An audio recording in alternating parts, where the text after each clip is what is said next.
All right. So, Eric, what brings you to Fort Myers this week?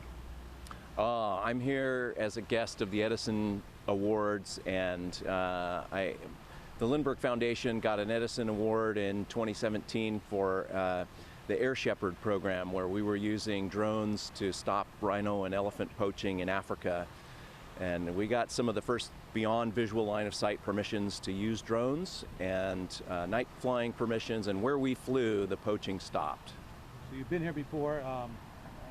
The Edison Awards seem to reward innovation throughout the last several years, and some of the other, even this year, some of the winners have some very exciting projects, including the hydrogen-powered car, I guess. Yeah, the Edison Foundation and the Lindbergh Foundation are very similar in that we really look at innovation and how to incentivize it. And I think the great gift of being involved with the Lindbergh Foundation from a young age, and then the X Prize Foundation, which I've also been involved with for the last 30 years, and the Edison Awards, is that we look at barriers and problems as opportunities. And when you do this enough, you think, oh, it's just a matter of time before that impossible thing is solved.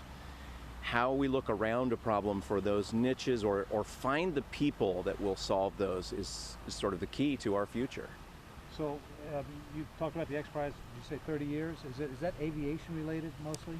Yeah, so the Ansari X Prize, which we announced under the Arch in St. Louis in 1996, 30 years ago, with 20 astronauts and the head of NASA, Dan Goldin, at the time.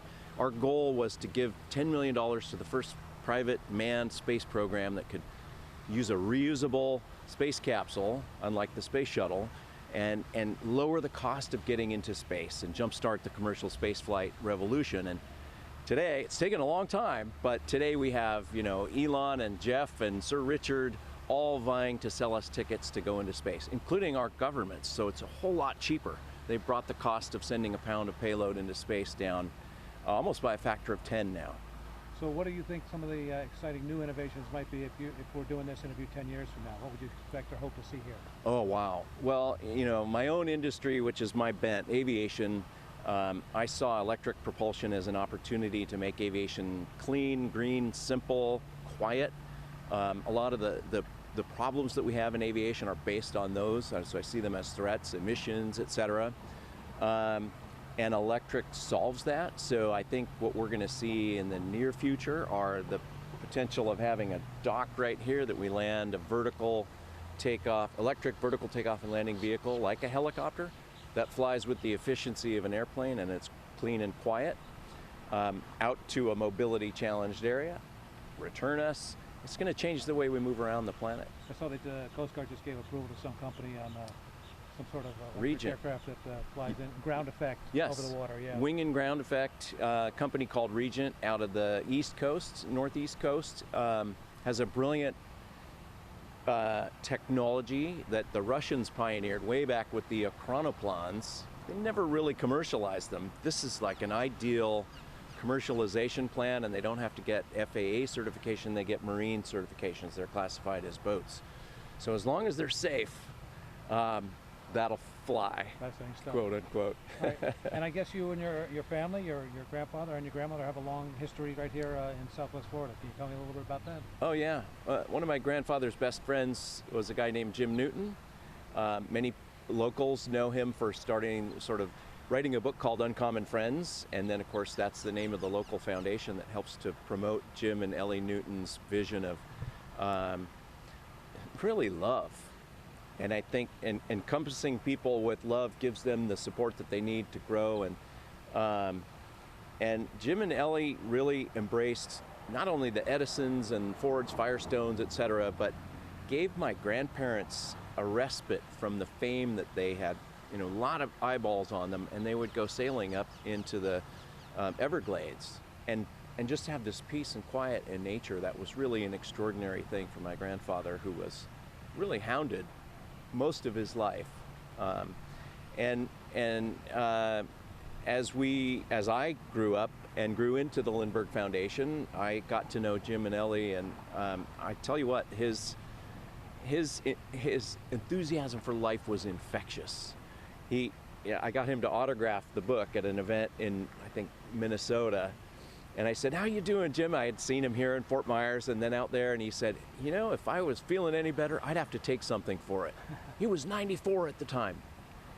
I just love that. And then later I saw him and he was breathing on oxygen and moving really slowly, and I said, "How you doing, Jim?" And he said, "I'm 110%. That kind of answer, that kind of practice in your life just ripples out to other people. I can't quite match that, but I try. Yeah. And then your grandma wrote a book out here on Sanibel? Yeah. So my grandmother stayed on Sanibel and wrote a book called Gift from the Sea.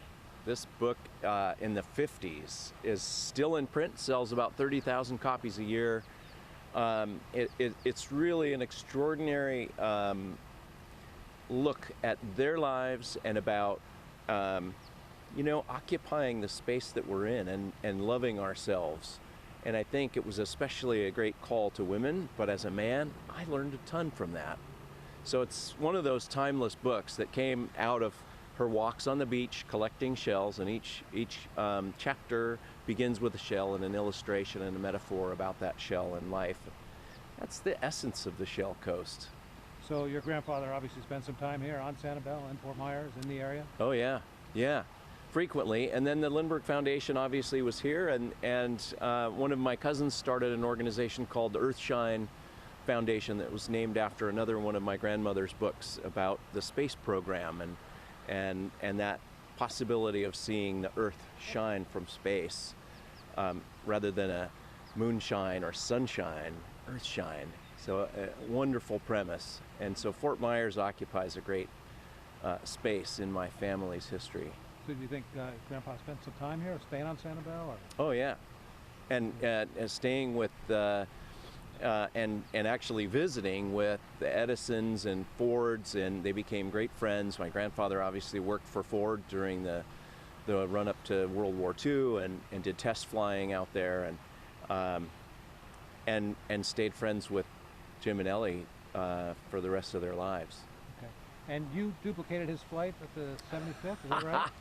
Yes. Tell me a little bit about that. Okay. Well, we launched this crazy thing called the X Prize in St. Louis under the arch, $10 million prize. And then we didn't have the money. Somehow we had to survive for 9 years without a steady income stream other than begging for money to award the prize. And so we got down to half a person in the office. Everyone was moving away, had to get jobs to make a living.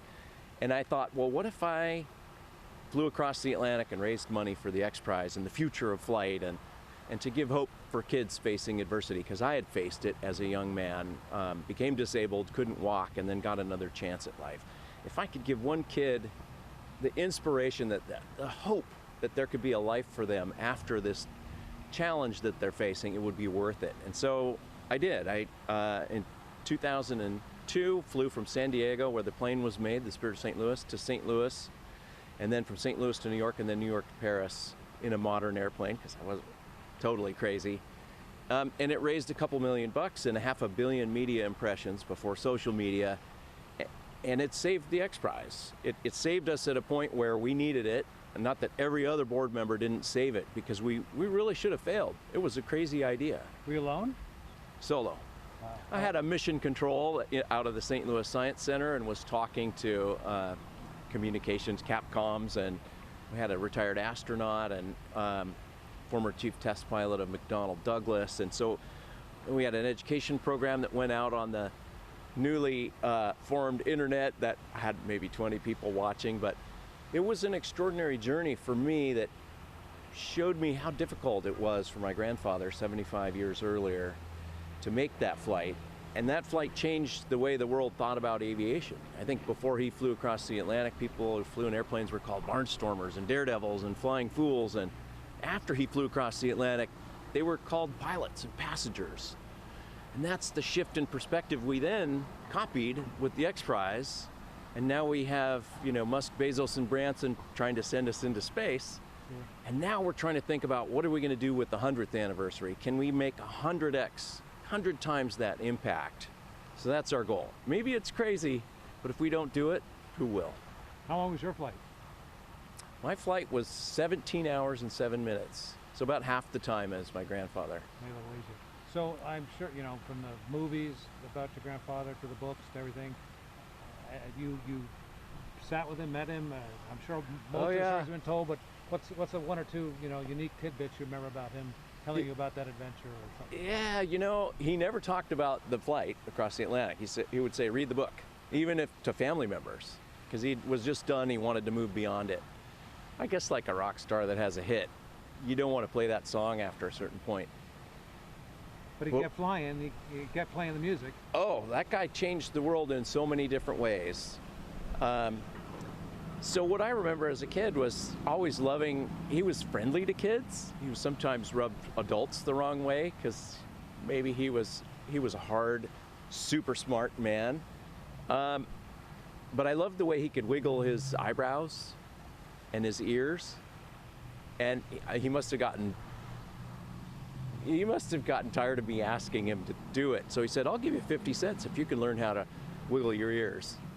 And so I spent the next 6 months or a year till he visited again, like twitching all my facial muscles. And when he got back, I was like, Grandpa, check this out. And not only could I raise one eyebrow, I could wiggle my ears and flare my nostrils and do them all at the same time. He was psyched and he gave me $1. It was that to me, that was just the essential thing I loved him for. And it wasn't until 20 years later with the X Prize that I realized he gave me an incentive, and he got more behaviors out of that incentive than he was looking for. But that's what prizes do. They leverage something. But arguably, at least for a period of time, he was possibly the most famous person in the world. But at the end of the day, he could be a regular grandpa. Yeah. You know, I think biographer of my grandfather who wrote a biography on Neil Armstrong, you know, I said, ironically, we think he was probably on the spectrum because he was savant brilliant, even though he flunked out of college. He just wasn't interested. But he knew mechanical things really well, and he could see and he could extrapolate into the future and see around corners in certain ways. And he said, yeah, ironically, Neil Armstrong's family sort of thinks he was on the spectrum too. Not easiest communication, but super smart and unfiltered communications. So he rubbed adults the wrong way sometimes because he would correct them. How annoying is that? Yeah. But he was right. Any last thoughts about how he felt about the Fort Myers area or Southwest Florida? Yeah, no, my grandfather loved it down here, and my grandmother too. Obviously, they spent time walking on the beaches and finding solitude, and I think that's the gift of the sea that's alive and thriving here in Fort Myers. That's why I like to come back. Do they own a home here on the extent? Rented or just visited? Yeah. All right, last question. Tell me about the pin. This pin was made by a sculptor for the 100th anniversary. He actually made it for the 50th, and then the 75th, and now the 100th. And we give these pins to people who donate to the foundation the same amount that the Spirit of St. Louis cost in 1927, $10,580. So that was the amount that he raised with 10 St. Louisans and his life savings to build the Spirit of St. Louis that kicked all this off. And that's the same amount that the Lindbergh Foundation has historically given in grants to scientists and researchers working on solutions to problems and that technology-environment balance. I can say one more question. What's it like to walk into Air and Space Museum in D.C., look up and see the plane there? It's amazing to see the Spirit of St. Louis, and more than that, to be a part of a small team of people that got Spaceship One hanging next to the Spirit of St. Louis. It empowered all of us to feel like we can change the world, and so we continue to try to do that with whatever life we have left in us.